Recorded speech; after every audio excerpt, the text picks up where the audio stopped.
My name is Erik Langevi. I am a point of contact for Coopans in all virtual center activities in SSR, which we are involved in a lot of different projects now.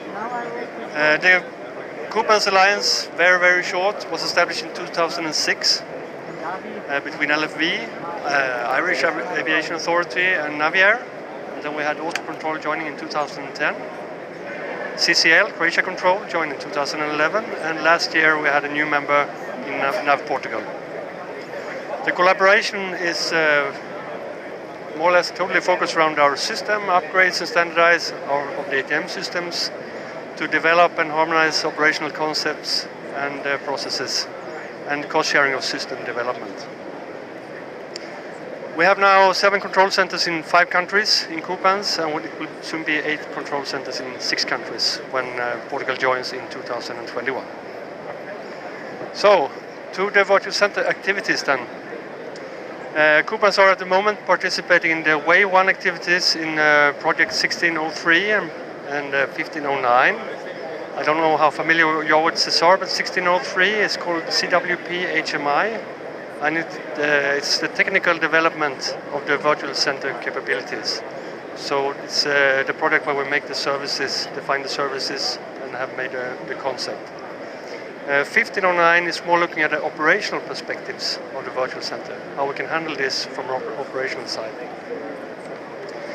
We hope to continue in Wave 2, if we have the proposals approved, of course, in the VLD5 virtual center and the solution 93, that's the data center for virtual centers. So the VLD5 will be a continuation of the 1603 with a continued technical development, where we'll actually try to incorporate real data into the virtual center. And in the 1093 solution, it will continue to look at the operational aspects, which we need to get in place to actually make this happen. We participated in the Virtual Center Task Force last year, established by HAU. And we have had 1 exercise so far in 1603. I will just tell you shortly what we see as benefits in the virtual center before I go on and present the exercise.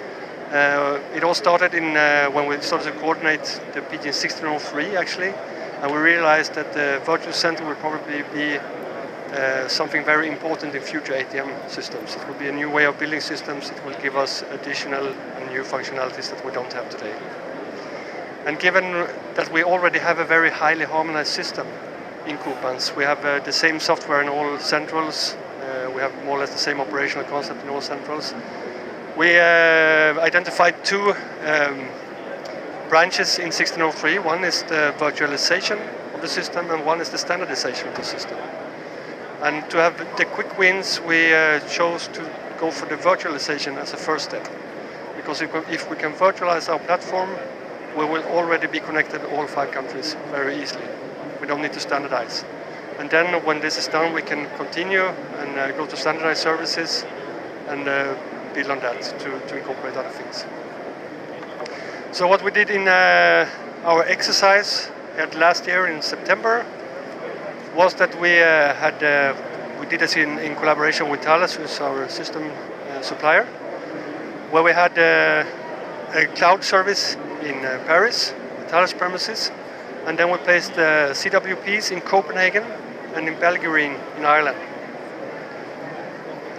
And from Ireland, we could install the CWPs with the online data set in Ireland. That was the first thing that was done.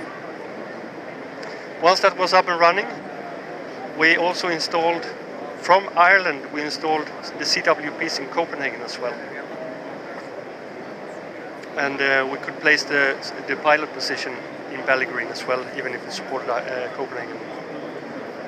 So what we had was 2 system instances in the cloud running in parallel. And we could work traffic both in Copenhagen and Belgrine independent of each other. And it worked quite well, I would say. The ATCOs didn't really notice any big degradation compared to today's system, even though we just used a public VPN connection. But I know there was an additional test to this validation exercise where you could measure some delay it was measured over a long time. This was just run during a few hours, and then we didn't notice too much, but there was some degradation in response times and so on. The next step, when we did this for a while, and then we managed to use the technical supervision management function in Ireland to transfer one of the CWPs from Copenhagen to Ireland. So we split the Copenhagen airspace in two parts, and then we actually have full functionality between the CWP in Copenhagen and the one in Ireland. So we can do electronic coordinations, we could split the sectors even further, we could change frequencies, we could have new runway in use and so on, without any delay that we could notice as an ATCO. So we were very satisfied with this. It was made on legacy interfaces, no standardized interfaces, but we achieved the virtualization process we aimed for. And then if we look at the pros and cons from a Coopans perspective, we can see better use of available resources, of course. You could, if you have additional ATCOs not used in one site, you could maybe take over a sector from a Coopans partner to handle additional traffic.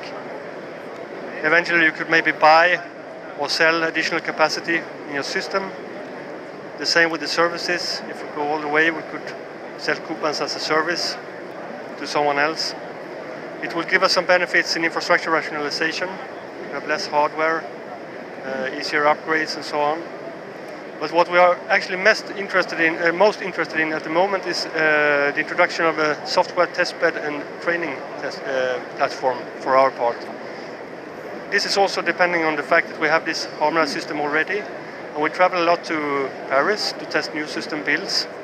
But it will be very easy for us if we could stay at home, test the builds from our sites, and the same with training. We could use pilots in different locations. It's the same system, so it doesn't. It's not. You don't need to train pilots because it's the same interface that we'll use. So it would be. We can see the software testbed and the training use cases as the most easy ones to deploy, and they're also they are free of political issues that I will tell you about shortly. In the a little bit longer run, we see delegation of airspace as one of the most important parts, and also contingency, which is more or less the same thing as delegation of airspace. Maybe you could have some more basic functionality in a contingency scenario, but it's still more or less the same thing. So what are the problems then? Well, as we see today, there are a lot of political issues that need to be solved. I think that is something that the higher levels of management and politicians have to take a close look at, because we have the ATCO licensing, we have requirements from our national supervisory authorities, we have language issues and stuff like that, where we have requirements that you need to know the language. There is a lot of objections or uncertainties about deliver or store data abroad. We don't do that today. In Coopans we have NATO and non-NATO members, and even if we only had NATO members, we will still have problems with the military aspects, because militaries are not so very keen on sharing what they do, when they do it, and how many flights there are in the air and so on. A simple thing like route charges need to be solved. Who will get paid if someone else provide the service? We have liabilities, who's responsible if something happens, which insurance should pay if something happens, and so on. So there is a long list that we need to solve to really make this happen. But we hope that if we can prove the technical parts are ready, this will be much easier, actually. So the next step for Coopans is a next validation in the PJ 1603. So next maturity level, TRL6. Our idea there is to actually make a delegation of airspace, hopefully with cross-border sectorization, so we can switch the sector during the exercise to one or the other NSP. That's the goal for this exercise. It will still be made on the legacy interface, no standardized services, but on the other hand, we hope we will be able to do this. Then we are planning to have validations, one big validation actually for both Solution 93 and VLD5. It will be a combined exercise. covering both technical and operational requirements in the Wave 2.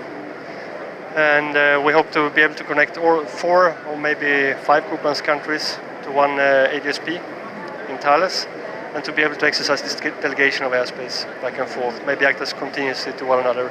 It's still just on the sketchboard. We haven't decided so many details yet about this exercise.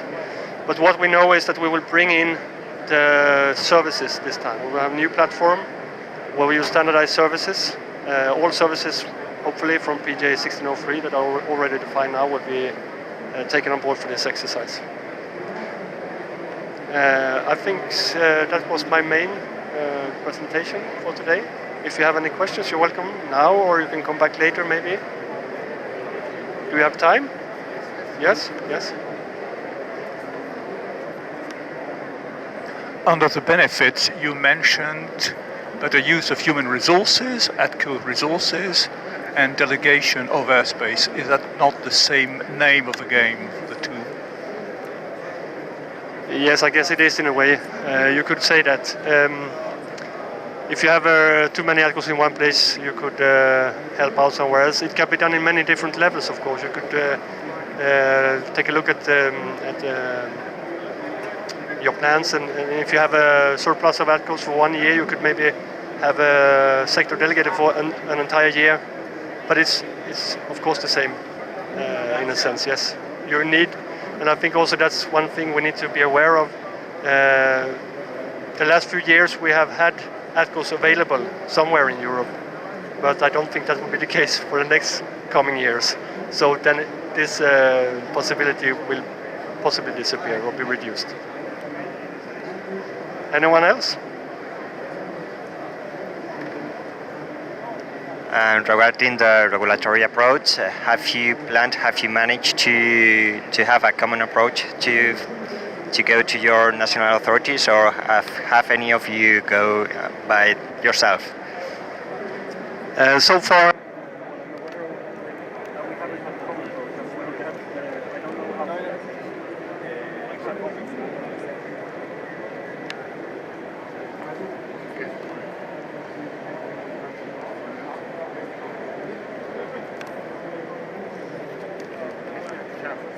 okay, you can lift off. We haven't had a common approach, that's for sure. We haven't been in contact with our authority. I don't know if anyone else has. Most of them are aware of this because it's discussed many places now. But I think that's something we really need to take to another level. And we made a transition plan document that actually pointed some of these issues in PJ 1603. So, but we need to start to discuss with the national supervision authorities.